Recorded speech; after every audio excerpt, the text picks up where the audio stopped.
Η στιγμή της γέννησης είναι από τις πιο δύσκολες και κρίσιμες στιγμές της ζωής του ανθρώπου, γιατί από τη μία στιγμή στην άλλη το έμβριο πρέπει να μεταβεί από ένα ασφαλές ενδομήτριο περιβάλλον που του προσφέρει όλα όσα χρειάζεται για την επιβίωσή του σε έναν αφιλόξενο κόσμο όπου θα πρέπει από μόνο του να υποστηρίξει την επιβίωσή του. Η μετάβαση αυτή στα περισσότερα νεογνά γίνεται με επιτυχία. Ωστόσο, υπάρχουν περιπτώσεις όπου η προσπάθεια του νεογνού να προσαρμοστεί στην εξομήτρια ζωή δεν είναι επιτυχής και χρειάζεται βοήθεια. Τη βοήθεια αυτή του προσφέρουν οι νεογνωλόγοι που βρίσκονται κοντά του, οι οποίοι όμως για να του προσφέρουν την καλύτερη δυνατή υποστήριξη πρέπει να διαθέτουν τον κατάλληλο εξοπλισμό. Η Λέσχη Lions Θεσσαλονίκης Άγιος Δημήτριος, με τη συμβολή της Διεθνούς Λέσχης Lions, προέβησε δωρεά στην Πανεπιστημιακή Νεογνολογική Κλινική του Ιπποκρατείου Νοσοκομείου Θεσσαλονίκης μιας τράπεζας αναζωογόνησης νεογνών που θα αποτελέσει πολύτιμο βοηθό του γιατρού στην προσπάθειά του να αποκαταστήσει την αναπνοή και οξυγόνωση των νεογέννητων που παρουσιάζουν προβλήματα κατά τη γέννηση, με στόχο όχι μόνο την άμεση επιβίωση του νεογέννητου, αλλά και τη μελλοντική καλή ποιότητα ζωής. Η Λέσχη Άγιος Δημήτριος, που είναι ένα κομμάτι της οργάνωσής μας στη Θεσσαλονίκη, είχε έρθει σε επαφή με την κλινική, με την κυρία Δρόσου, και βρήκαμε ότι υπάρχει η ανάγκη για αυτό το υπερσύγχρονο μηχάνημα. Κινητοποιήθηκαν οι εθελοντές μας, κινητοποίησαμε τους συμπολίτες μας και από τις δωρεές, μαζί με την συνεισφορά του Ιδρύματός μας, που είναι το Παγκόσμιο Ίδρυμα, το LSIF, Παγκόσμιο Ίδρυμα το Lions, στο οποίο είναι χορηγό και το Ίδρυμα Bill Gates, πήραμε το 50% περίπου της δαπάνης και είμαστε σήμερα εδώ πέρα για να το παραδώσουμε στην υπηρεσία της κλινικής, αλλά κυρίως στην υπηρεσία της Βορείου Ελλάδος, γιατί όπως είπε και η κυρία Διευθύντρια, περίπου 1.800 περιστατικά θα μπορούν να καλυφθούν από αυτή την δωρεά. Μάθαμε ότι είχαν πάρα πολύ μεγάλη ανάγκη από μια τράπεζα αναζωογόνησης βρεφών τελευταίας τεχνολογίας, γιατί είχαν μία μόνο η οποία ήταν πεπαλαιωμένης τεχνολογίας.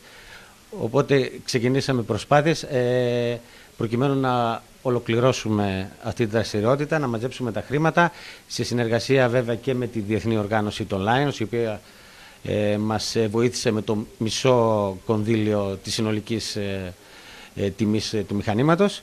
Εμείς κινητοποιήσαμε τα μέλη της Λέσχης μας, κοινοποιήσαμε φίλους, ό,τι μπορούσαμε, κάναμε τα δυνατά και αυτή είναι μια διαχρονική δραστηριότητα που διήρκησε για μας 4 χρόνια για την ακρίβεια. Φέτος ολοκληρώθηκε σε 4 χρόνια και μέσα σε 4 χρόνια καταφέραμε και συγκεντρώσαμε το ποσό μαζί και με τη βοήθεια του LCIF. Μπορέσαμε, κάναμε την αγορά του μηχανήματος και με πολύ πολύ μεγάλη μας χαρά μπορέσαμε και την παραδώσαμε στην Α Νεογνωλογική Κλινική, θεωρώντας ότι έτσι θα μπορέσουμε και εμείς να βοηθήσουμε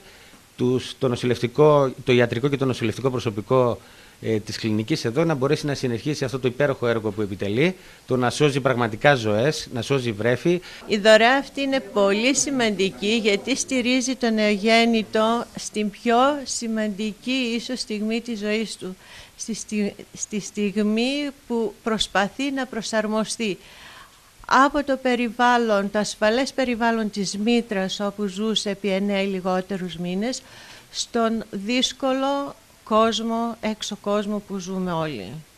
Σε αυτή τη στιγμή πολλά χρειάζονται πολύ βοήθεια για να προσαρμοστούν. Και τη βοήθεια αυτή εκτός από τον άνθρωπο, τον γιατρό που θα είναι δίπλα στο παιδί, χρειάζεται και εξοπλισμός.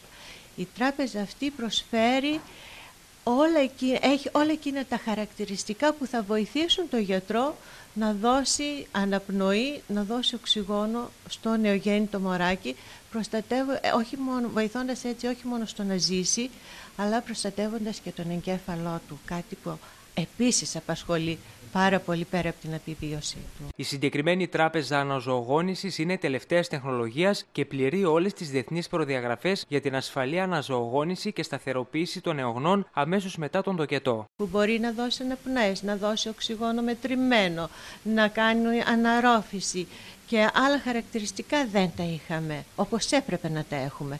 Τώρα τα έχουμε όλα σε αυτό το μηχάνημα. Ελλείψεις πάντα υπάρχουν. Δυστυχώς υπάρχουν πάντα. Κάνει ό,τι μπορεί το νοσοκομείο για να καλύψει αυτές τις ελλείψεις, αλλά καταλαβαίνετε ότι οι συγκυρίες είναι πάρα πολύ δύσκολες. Τα μηχανήματα παλιώνουν, χρειάζονται αντικατάσταση, κάτι που είναι δύσκολο. Και ευτυχώς υπάρχουν φιλάνθρωποι, είτε μεμονωμένα άτομα, είτε ιδρύματα, είτε λέσχες όπως η Λέσχη Lions, που συμβάλλει και βοηθάει στο να καλύψουμε μέρος από αυτά τα προβλήματα, τα ελλείμματα της Ελλήνας. Η Λέσχη Lions έχει προχωρήσει και στο παρελθόν σε ανάλογες κινήσεις. Έχουμε προχωρήσει και έχουμε κάνει πάρα πολλές κινήσεις και προσφορές προς συνανθρώπους μας που έχουν ανάγκη, γιατί θεωρούμε ότι πρέπει να είμαστε δίπλα τους. Αυτός είναι ο ρόλος μας. Δηλαδή, κάποιοι που θεωρούμε ότι είμαστε σε λίγο καλύτερη κατάσταση από τους συνανθρώπους μας, δεν πρέπει να ξεχνάμε αυτόν που έχει ανάγκη. Πρέπει να είμαστε δίπλα τους. Αυτό είναι το πιστεύω των Lions, ότι πρέπει να ελαφρύνουμε όσο μπορούμε το βάρος που κουβαλάνε οι συνάνθρωποι μας και πρέπει να κάνουμε σημαία μας την αλληλεγγύη προς τους συνανθρώπους μας και αυτό προσπαθούμε εδώ και χρόνια και αυτό κάνουμε. Εμείς περιμένουμε να έρθουν και να μας ζητήσουν ό,τι έχουν ανάγκη και αμέσως μπαίνουν σε ένα πρόγραμμα στο οποίο μέσα σε 1-2 χρόνια υλοποιείται. Οι γονείς των παιδιών που θα ωφεληθούν από τη δωρεά και όλο το προσωπικό της κλινικής εκφράζουν την ευγνωμοσύνη τους σε όλους όσους υποστήριξαν αυτή την προσπάθεια.